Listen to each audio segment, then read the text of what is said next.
You are tuning in to the You Are Loved podcast, where we hope to bring love and kindness to the world.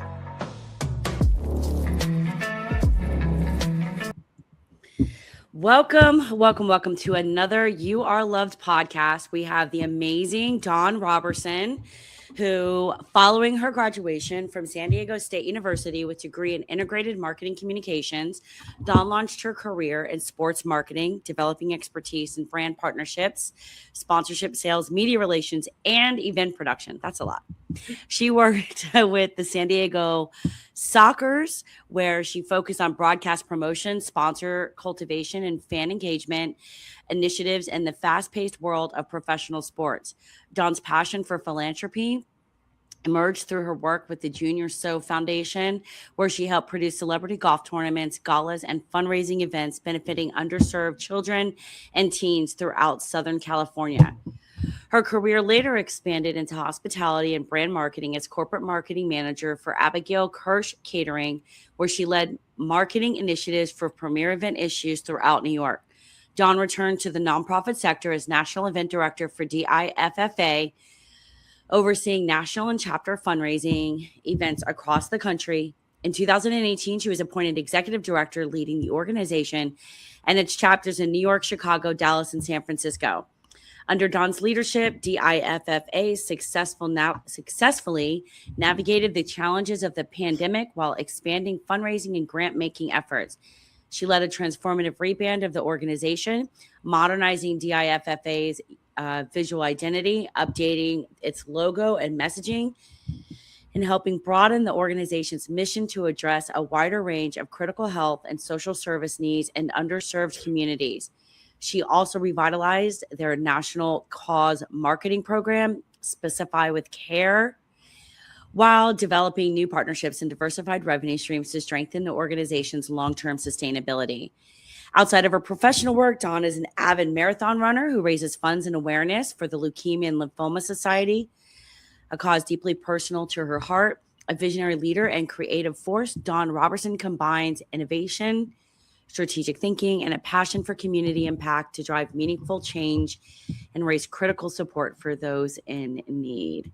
Welcome, Dawn. That's a lot. Thank you. It's quite the career. You only look like you said what? It sounds like quite a lot when you say it out loud like that.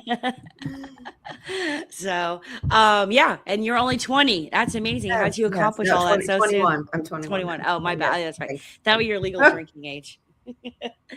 So, well, thanks. So, Dawn, you started in sports marketing and transitioned into nonprofit leadership. What was the moment where your work shifted from like a career to a calling? Well, I think, my early work in San Diego with the Junior So Foundation, it really helped me to recognize what being part of a not-for-profit organization was really like. I grew up always doing volunteer work and doing like soup kitchens and Thanksgiving volunteer work with my family, but I don't think I ever realized what the true impact of that was until I started working for an actual foundation. So seeing what the effect was of the fundraising and seeing both sides of it. So yes, I think it was one thing when I started working for the foundation to say, oh, we're organizing this fabulous golf tournament and all these amazing football players and celebrities are all coming together. But then to see the impact that raising those funds made. For example, we did this, it was called Shop with a Jock. And what it did was about 200 kids would come from local underserved communities. They would pair them with football players from various San Diego teams, and they would take them shopping, not for themselves, but to buy things for their family at the holidays. So I think that's when this bell went off, that I've always liked the feeling of giving. But when you see that giving really makes people happy. These kids were so excited to meet the athletes, but even more excited to be able to buy something for their mom or their sister. Yes. Like to see them light up and be like, I'm going to buy this for someone else because that was something new to them and something they hadn't been able to do. So I think that's kind of where the light bulb in me went off, is like, it really is about giving.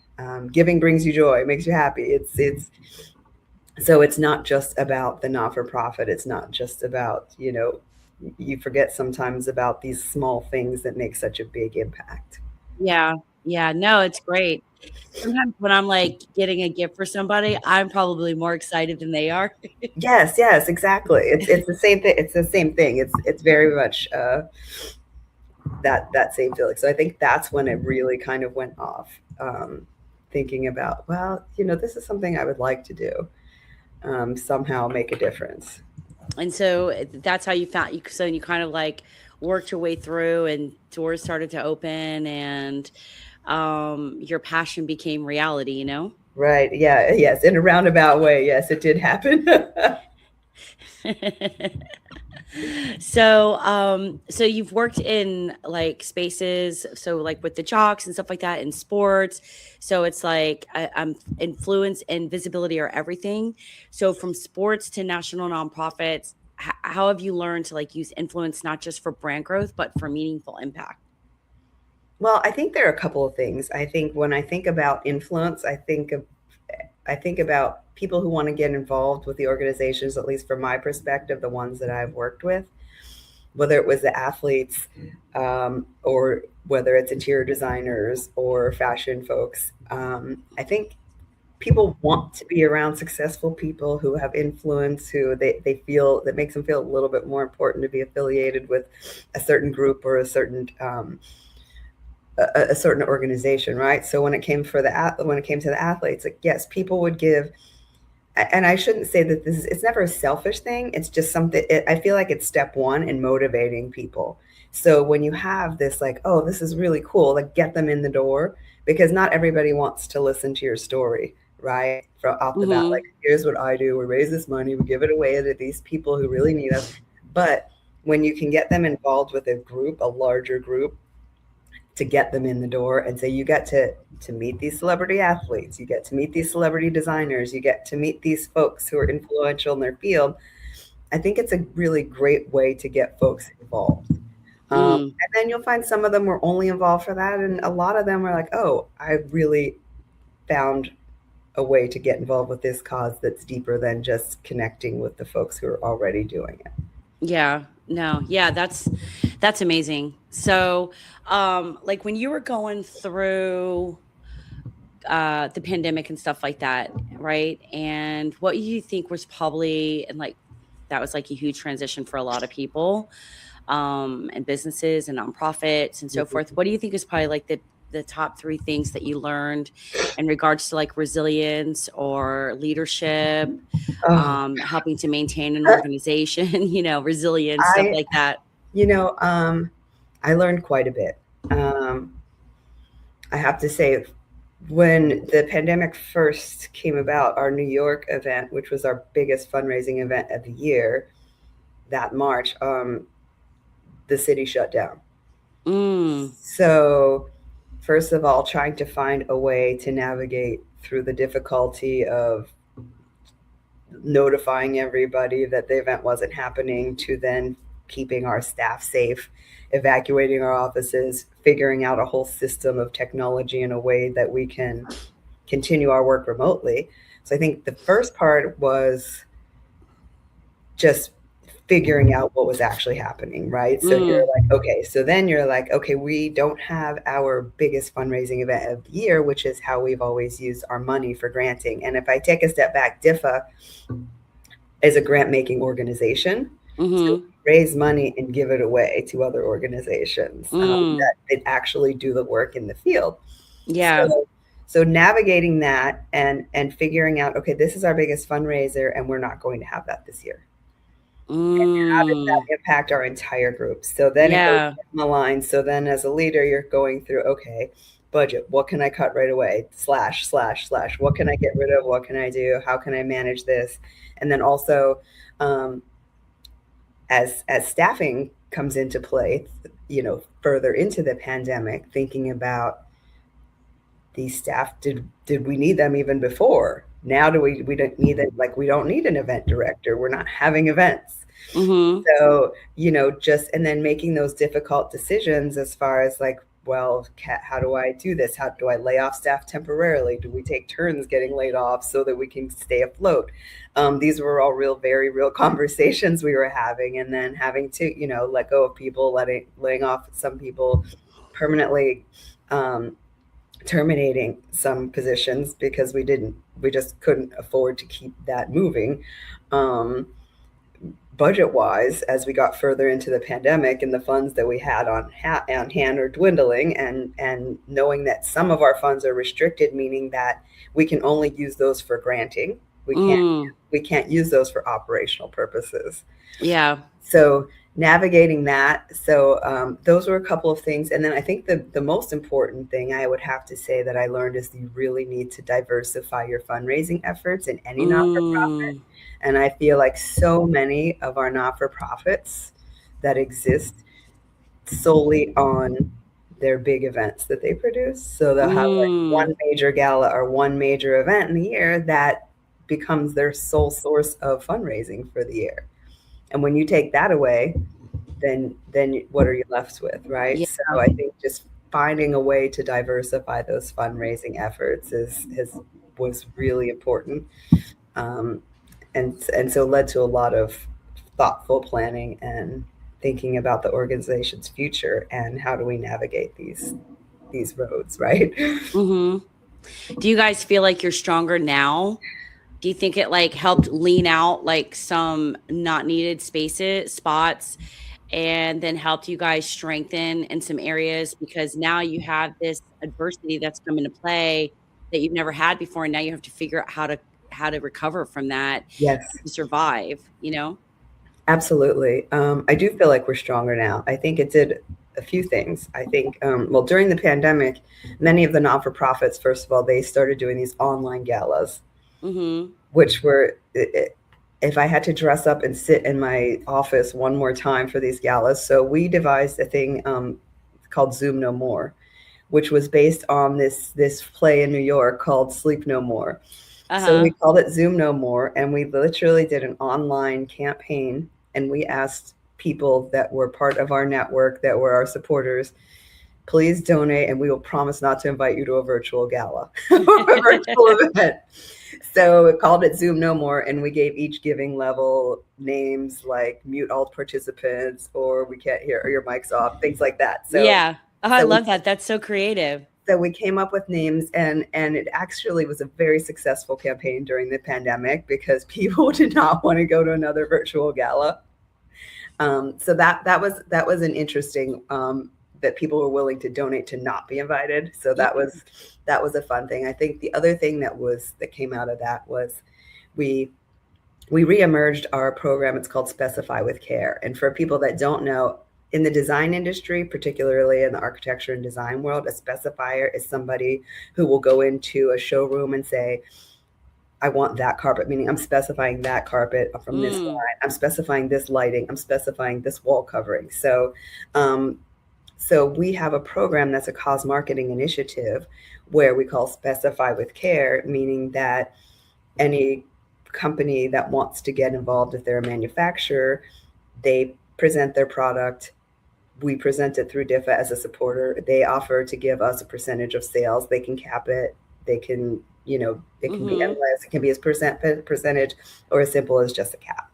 So then when somebody specifies that particular project that they enter in our program, then we get a percentage of those proceeds. Oh, that's great. And it's a very, very low overhead initiative, but it has really sustained us when we started doing this again full force during the pandemic. And so we just redeveloped it again. So I think just keeping it fresh and making sure that we're covering all of our bases and making sure it still appeals to the folks that want to sign up for it. Yeah. There was a thing that like either it was something that Amazon did where like if you were affiliated like with a specific nonprofit and used that link for your Amazon profile, then all of your purchases, that nonprofit got residuals, got percentages and donations from that as well. Yes, we are still a part of the Amazon Smile program as Oh, well. okay. Yes. Okay. Yeah. So I make sure that all of my Amazon purchases go through our DIFA Amazon Smile link. You'll have to send that out. We can add that in Okay, the description as well. So, wonderful. because I use Amazon all the time. It's hard because I use the app a lot, but when I am Yes. on my computer, yeah. Yeah, So, exactly. so, so now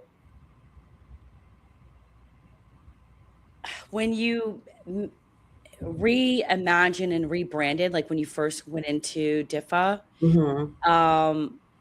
how do you think, because there's going to be other people that are going to go into organizations, change them out, but they don't want to, Hmm. they still want to be able to honor the Yeah. organization's legacy, but they're changing it to meet today's needs. Like, how do you think you were able to do that? Mm. I think very carefully. We didn't do it in a vacuum, and we did a lot of research. A couple of things. When we started the process back in 2018, we started interviewing, setting up meetings with some of our top sponsors, and telling them, okay, we're thinking about expanding the mission, and here are the things. What do you care about? What are the things that you care about as a company, as a person, as a company, things like that. When I first, if I take a step back, the first thing when we had to reevaluate the mission was thinking about the relevancy. And I think every not-for-profit professional has the responsibility to reevaluate their mission every couple of years. Are we still serving the community we initially set out to serve? Are we still serving a purpose? Are we still making a difference? Are we still making an impact? Mm, And if not, how do we do that? And so that was really kind of the first evaluation. I think what happened was when we were hearing from groups, we started in 1984 as an HIV and AIDS organization. Right? oh, wow. So that was at the heart of the epidemic of HIV and AIDS. There was a small group of designers who just came together and said, we need to help our friends because creatives were dying by, like, by the hundred every week within each community. So how do we get them to medical care? How do we help support them? How do we figure out ways for them to leave and live, because their families were abandoning them. They didn't know anything about the disease. So it was a very scary time. And so that's when all of these houses developed, where like co-living houses with people living with HIV and AIDS. So that's really where it started. Mm, And so what we found, though, is as we're going through the 80s and 90s, and those were like prime time, but then all of a sudden there are treatments and there are ways for people to live with the disease. yeah. If A, you have it, and B, you can afford treatment. Yeah. So those are, yes, those small. But that's gotten even better now, though, because I know a couple that they're both HIV positive, but they get a lot of disability and stuff like that. A lot of their stuff is their medications are covered now, and they've been able to survive on it. Yeah, unfortunately, a lot of that has also been cut. Oh, wow.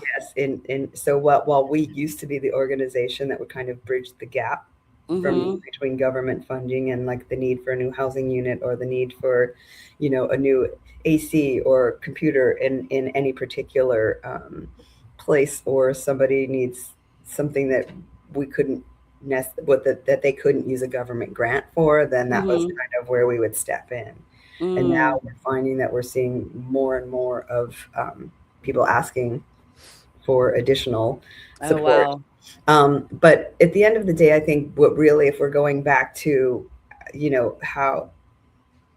how it evolved and how we were addressing carefully expanding the mission, is I think we saw a whole generation of people saying, is that still a thing? And these are an entire generation now of decision makers who have never had a loved one, a friend, even a colleague who has been diagnosed with HIV or AIDS. They've never seen that personal loss, so that they're not close enough to it that it's impactful for them, or it's something that they want to give back to. So we had to really dig in and say, what can we do without abandoning HIV and AIDS while still appealing to the donors and sponsors that keep us alive? Yeah. As an organization, right? Yeah. So I think that was kind of the main thought. So when we're talking about causes and we're talking about things that really make a big difference, when you say becoming unhoused and HIV and AIDS are intricately related, like, food insecurity is often associated with the increased transmission of HIV and AIDS. Mental health conditions increase the risk of HIV and AIDS, and just basic lack of access to healthcare. So all of those things make a really big difference. So we thought, if we're expanding the mission thoughtfully so that the things that we're doing are still in essence keeping people from getting a new diagnosis with HIV, then we're never abandoning our original mission, but we are appealing to the folks who want to support these other, societal conditions, these underserved communities that fit into their corporate mission. Because at the end of the day, without the corporate sponsorship dollars and without the big supporters, we don't exist. Yeah. And now it's kind of transitioned, would you say, into like preventative care? It's always been quite a bit preventative, because we never donated. We never were in the research realm, so we were never donating to universities, things like that. It was always preventative education, treatment, access to healthcare. So those were kind of our main tenets of our not-for-profit, is making sure that the people who were at risk and who were HIV positive had access to care. So throughout this, and with the organizations and stuff, and the nonprofits that you guys help fund, throughout all that, are you able to share a story where you saw firsthand how those efforts changed someone's life? Yes, absolutely. I have two short ones that I would like to share, because they're very different, right? So the first one was when I first joined the organization, which was back in 2013. And we would make visits to the grantees, which is what we call the organizations that we give money to, right? So the one organization was called SAGE, and it was for LGBTQIA elders. And there was a gentleman that spoke to us and told us his story. Essentially, he was diagnosed in the early 90s with HIV. And at that time, it was a death sentence. So what had happened was they didn't know anyone who ever lived, right? So what happened was he sold his life insurance. He cashed in all of his 401k. He traveled the world. He did all the things he ever wanted to do. And then he goes, I didn't die. And I found myself with almost nothing. And he was grateful that he was still alive, but then realized that he needed to pick up where he was. He left off. and start working towards a future again. But this one organization was what helped him and develop this community and figure out, his path forward. And he was already older, so he was just trying to navigate when the retirement money he spent when he was in his 50s, he didn't have anymore. Yeah. So that was an interesting, and without this organization, he wouldn't have been able to get back on his feet. He wouldn't have had a place to go. He wouldn't have had a community. So he said that it gave him all of those things and hope for the future. Oh, so that's amazing. Yeah. And so I think the other one was, we work with this organization called Visual AIDS, and we support a particular program. It's a women's empowerment through art therapy. It's so impactful. We again, I like to see our grantees in action and see what we're doing and what our work is, our fundraising is supporting. And so this particular group, it's a group of underserved women. They bring them together once a month. They give them, they talk about their wins, their losses, their successes, and the troubles that they're having, the issues they're having. They typically have one speaker that is very motivational and talks about some kind of art. They do some kind of art therapy, and they do something. This particular one was with different herbs and how they healed in ancient healers and different things. So it was very interesting to see the herbs and the flowers and all those things. But I think what was really impactful is these women, they took them to MoMA, and it was the Museum of Modern Art in the city, in New York City. And so they took them to MoMA, and there was a, it's called Black Power Naps. It was a particular exhibit talking about these women in what they call like the African American, the Latino communities that are feeling like the pressure of taking on their whole families, raising their grandkids, and they called it Black Power Nap, and talking about I think the most impactful thing they said was, how can we dream when we can't sleep? And because we're worried so much as women about all of these things that are coming through the pipe, and we're responsible for our husbands and our kids and their kids. And, so I thought that was really impactful. And these women, just talking to them in this therapy, and then some of them had never even been to a museum. And so they give them a meal, they give them a cultural experience, and they just I talked to multiple women there, and they're like, we never miss this. We never miss this. We don't care what we have to do, how we get the kids watch, whatever. We never miss this program. So I felt like it's really a mental health thing that's making a huge impact in real time. My aunt talks about that. She's like a natural artist. She does oh my gosh, now I'm like, it's like this art where it's like paint, latex paint or whatever kind of paint. She spins it around. It's like whatever. And so she talks about that, like emotional therapy and stuff like that through artwork, and to be able to help drive you and like with emotions and different things. And when she's getting stressed and stuff like that, she'll go and she just does her art, and then that just comes back and provides like a level of peace back to her, Exactly. So, yeah. So, and then she's on different groups and different things like that online, and she learned a lot from like YouTube and different places over the years to be able to create acrylic art. That's what it's called, acrylic art. Oh, really? Okay. That's cool. Yeah. I feel like any art can be therapeutic because it takes you out of a different place. Yeah. It could just take you out of this area where you're only thinking about certain things that are stressing you out. Whereas like you're creating and you're just kind of broadening your thoughts and just not thinking about that one thing that's distressing to you all the time. Yeah. So one of the last things I'd like to ask you is, like, when you think about the legacy of your work with DIFA, what does meaningful change look like, not just for today, but for like future generations? Oh, well, I think there's so many things, but to me, we've changed the organization so much, and I think, but it's creating a lasting impact. So long after one of our fabulous events or one of these campaigns, or when we have a different board, or I think it's building the organizations, the partnerships, the initiatives. So like you always have to remain relevant and genuinely improve people's lives. I think that's so important. And so I've throughout my career been driven. I think I have a slightly different leadership style, because I think leadership should leave things. Well, I think every leader should leave things stronger than you found them. Right? We want to make sure that we're making it better, and that it's sustainable also, because you can create an initiative that you're only able to do if you have your current team. But can you create something that can be carried on when you're gone? Right. So when you modernize, you rebrand, and, you want to reflect the current moment, and, expanding our national visibility and our impact, and strengthening all these things and the alignment and the mission. But those are all meaningful change, right? Like, but developing teams and volunteers and mentoring future leaders and creating spaces where others feel seen and feel valued and inspired to contribute. I think about my legacy, I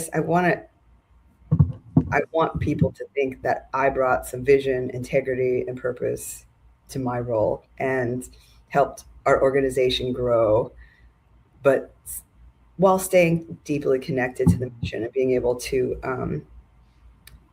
I guess I just don't want to be defined by what I accomplished, but what the culture of collaboration and leadership that helped make those accomplishments possible. I think I'm very good at fostering relationships among all of our chapters and among our donors. So I think it's just so important to think about how your organization lives beyond you. Yeah. That's really important to me. As the older I get, the more I think about my legacy. So I want to like, well, what is that going to look like when I'm no longer with DIFA? What does that dash mean? You know what I mean? Right. Yes, exactly. Define the dash. Exactly. We're always defining the dash, right? No, I think that's amazing. And I think that I feel like God put you in that role for a reason. And you've been able to probably impact way more lives than you probably know, through the organizations that you guys are able to fund and encourage and help along the way for their passions of wanting. And it's like they're in the trenches and the needs, and they see it, and they're like, I just need this a little bit of assistance so that way we can make this direct change and this difference, Absolutely. So yeah, so I think that's amazing. So we'll put the links and everything for DIFA in the description, and where they can go donate. So just send me over all of that. Okay. And then I'll make sure all that's in there. And then is there any last thing you'd like to share today? I think it's just important as a human that you consider whatever it is that you're passionate about, and as much time as you don't think you have in your everyday life, just think about a way that you can make an impact, because changing one person's life can change a lot of people's lives. So yeah, if you just think about okay, I want to just go and donate my time one day and just see what it's like to give back to the community, because I think you'll find so much more joy in giving back than buying things or having things. So it's just, I'm not opposed to somebody who works hard and is able to make a lot of money and have what they want to have in their lives. But it's also, I think it's really important to be able to give back. And if you can, I think you should. And I think you'll feel better for it. So I think it's always something to think about. How can I help? No, I think that's awesome. Your face lights up when you talk about that. So, okay. All right, Dawn, thank you so much for coming on today. We really appreciate it. And I look forward to chatting with you again soon. Absolutely. Thank you so much, Jacqueline. Thanks for having me. Thank you. Everyone, thank you so much for coming on. It was an absolute pleasure. We love Dawn. And don't forget to check us out at yourlove.store for all of our children's workbooks. And I hope you all have an amazing day.